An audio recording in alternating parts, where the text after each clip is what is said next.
मंडळी, महाराष्ट्राच्या राजकारणातून एक महत्त्वाची घडामोड समोर आली आहे. विधान परिषदेतील 9 सदस्य हे परवा निवृत्त झाले. यामध्ये शिवसेना ठाकरे गटाचे प्रमुख उद्धव ठाकरे यांचाही समावेश आहे. या पार्श्वभूमीवर आयोजित करण्यात आलेल्या निरोप समारंभात सर्वांना एक वेगळाच प्रसंग पाहायला मिळाला. यामध्ये महाराष्ट्राचे उपमुख्यमंत्री एकनाथ शिंदे यांनी उद्धव ठाकरे यांना उद्देशून भाषण करताना एक कविता सादर केली. सहवास सुटला म्हणून सोबत सुटत नाही, नुसता निरोप दिल्याने नातं तुटत नाही, निरोपाचा हा क्षण नाही, तुमच्या भेटीसाठी आतुर हे मन आहे, तुमच्या भेटीची आस पुन्हा आहे, अशा शब्दात त्यांनी आपल्या भावना व्यक्त केल्या. आणि शिंदे यांच्या या कवितेनंतर सभागृहातील वातावरण काही क्षणासाठी शांत झालं. सर्वांचं लक्ष उद्धव ठाकरे यांच्याकडे लागलं होतं.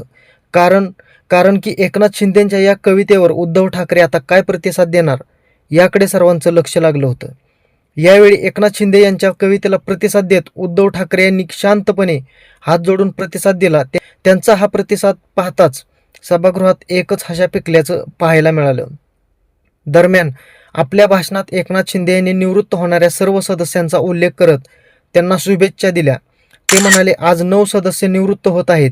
अनेक वेळा सत्ताधारी आणि विरोधकांमध्ये आरोप प्रत्यारोप होतात, मात्र आजचा क्षण भावनिक आहे. उद्धव ठाकरे साहेबांना निरोगी आयुष्य लाभो आणि त्यांच्या पुढील राजकीय वाटचालीसाठी शुभेच्छा. याचवेळी त्यांनी इतर सदस्यांचाही उल्लेख केला. राजेश राठोड यांच्या कामाचं कौतुक करत ग्रामीण भागातील विकासासाठी त्यांनी केलेल्या कामाचा, विशेष योगदानाचा त्यांनी उल्लेख केला.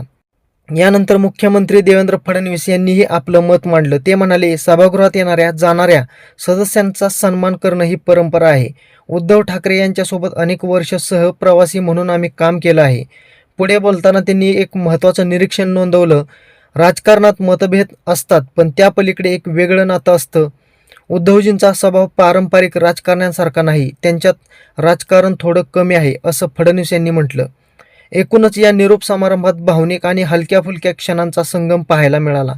विशेषतः एकनाथ शिंदे यांनी सादर केलेली कविता आणि त्यावर उद्धव ठाकरे यांनी दिलेला प्रतिसाद हा प्रसंग सध्या चर्चेचा विषय ठरत आहे. या संपूर्ण घडामोडीबद्दल तुमचं मत काय आहे? भविष्यात एकनाथ शिंदे आणि उद्धव ठाकरे हे एकत्र येऊ शकतात का?